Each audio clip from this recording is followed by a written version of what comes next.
Wednesday, April 30th, 1984. Bogota, Colombia, 7:45 p.m.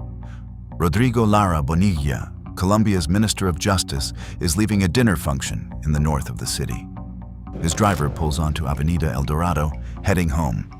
Standard route, quiet evening. Nothing out of place. A yellow motorcycle enters traffic behind the Mercedes.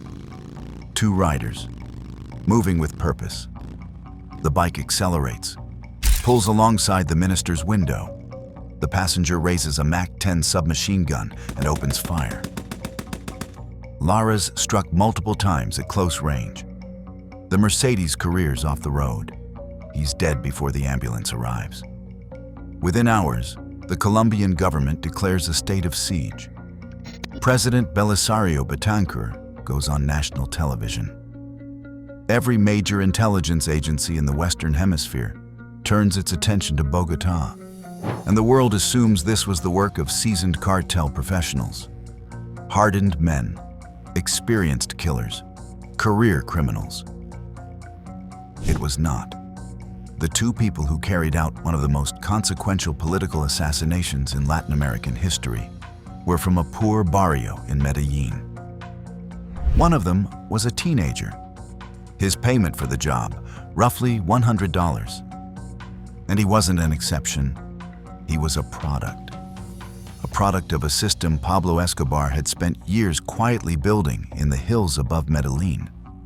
A system that didn't run on loyalty or ideology or fear. It ran on poverty.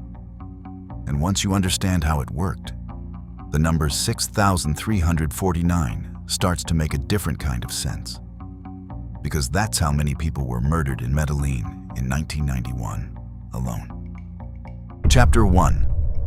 The city that built the machine. Start with the money. In 1984, Colombia's minimum monthly wage sat at roughly 12,000 pesos. At the exchange rate of the time, that was about $120. One assassination contract paid a teenager nearly a full month of adult wages for a single afternoon of work. But money only explains part of this story. Medellín in the late 1970s wasn't supposed to be a city like this. It was Colombia's industrial engine. Textiles, manufacturing, exports. The city had produced more formal employment per capita than anywhere else in the country for most of the 20th century. Then the factories started closing. Between 1975 and 1982, Colombia's textile industry shed tens of thousands of jobs as cheaper imports flooded the market after trade liberalization. The formal economy in Medellín contracted hard, and the people who fell out of it didn't disappear. They moved up, literally. The comunas, those dense, steep hillside neighborhoods ringing the city, swelled with displaced families from across Antioquia. By 1985, an estimated 60% of Medellín's population lived in informal settlements with limited access to running water, schools, or legal work. In neighborhoods like Aranjuez, Lovaina, and La Candelaria, a teenage boy had three realistic options: informal street vending, factory work, if he could find it, paying poverty wages, or the street. Escobar didn't create this desperation. He simply found it first. Chapter 2.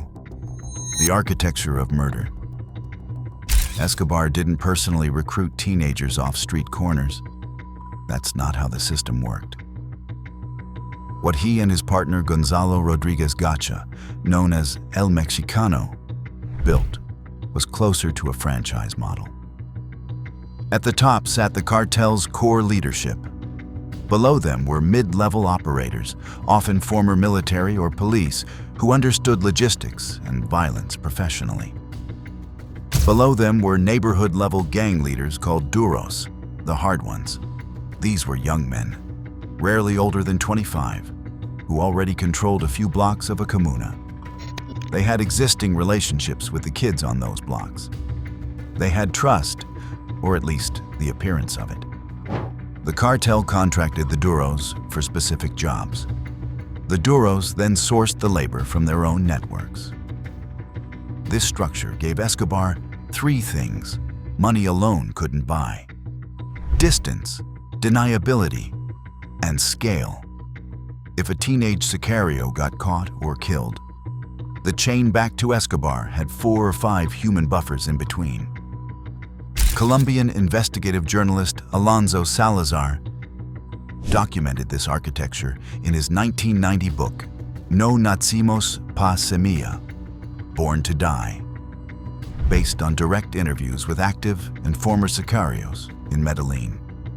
One 16-year-old he interviewed described his entry into the system in a single sentence. A man from the neighborhood came and said there was work. I asked what kind. He said the kind that pays. The boy didn't ask follow-up questions. Neither did most of the others.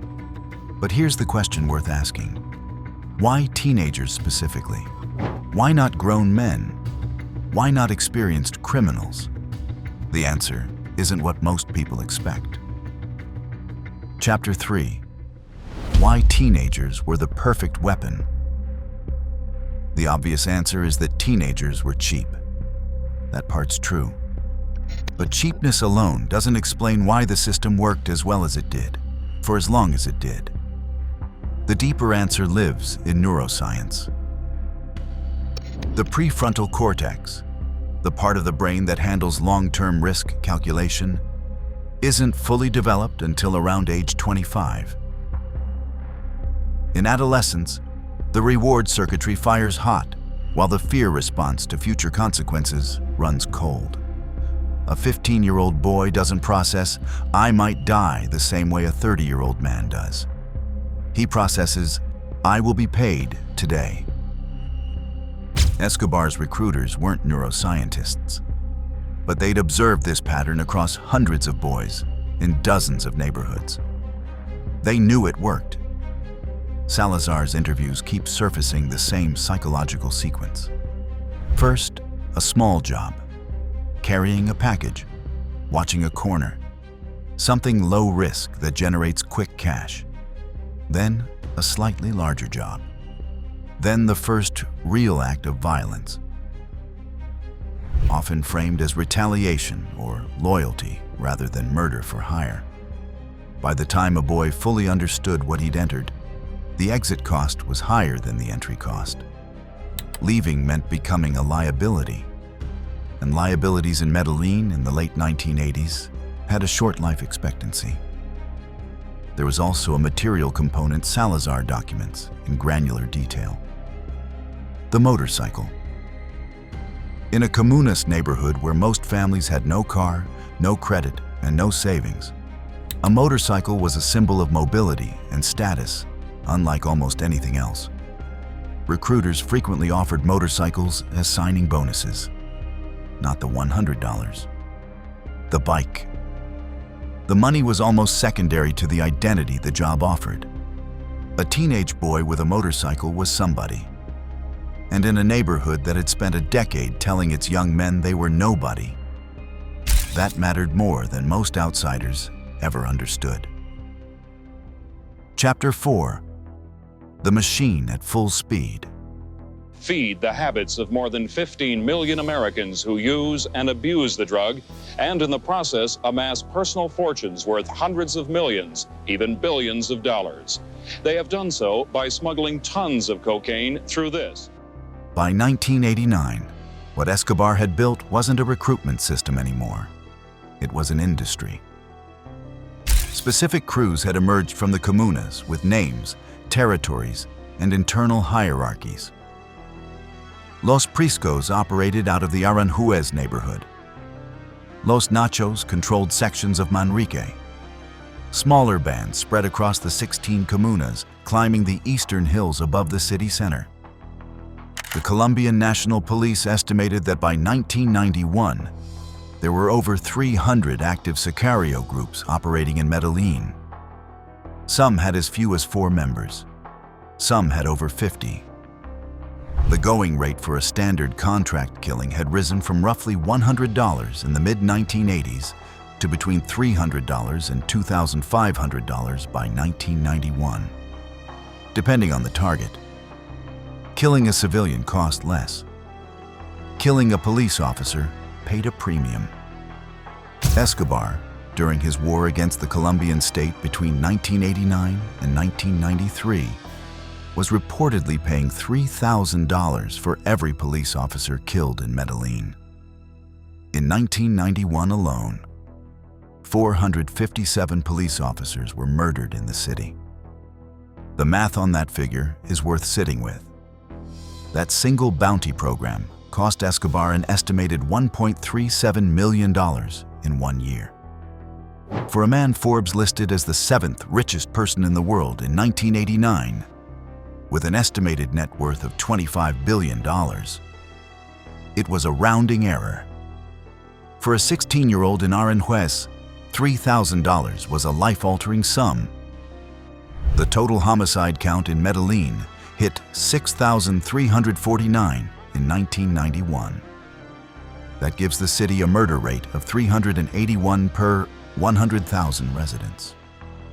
The current murder rate in the United States sits at about 6.3 per 100,000. Medellín in 1991 was 60 times more dangerous. But here's the part of this story most documentaries stop short of telling. Escobar was killed on a Medellín rooftop on December 2nd, 1993. No one expects the death of Colombian drug lord Pablo Escobar to put much of a dent in the world cocaine trade. But as Diana Gonzalez reports, it does put an end to one of the bloodiest criminal careers in history. The system he built didn't die with him. Chapter 5. What the $100 actually bought. When Colombian security forces shot Pablo Escobar dead on that rooftop in Los Olivos, the official narrative was closure. The monster was gone. Medellín could heal. The murder rate did fall, sharply through the mid-1990s. But the infrastructure Escobar had built, the relationships between poverty, neighborhood gang structures, and organized contract violence, had spent a decade embedding itself into the social fabric of the comunas. The duros didn't retire. The networks didn't dissolve. They fragmented, rebranded, and got absorbed by new organizations. The FARC, the AUC paramilitaries, later the backrim criminal bands, bandas criminales, that emerged after the paramilitary demobilization of the mid-2000s.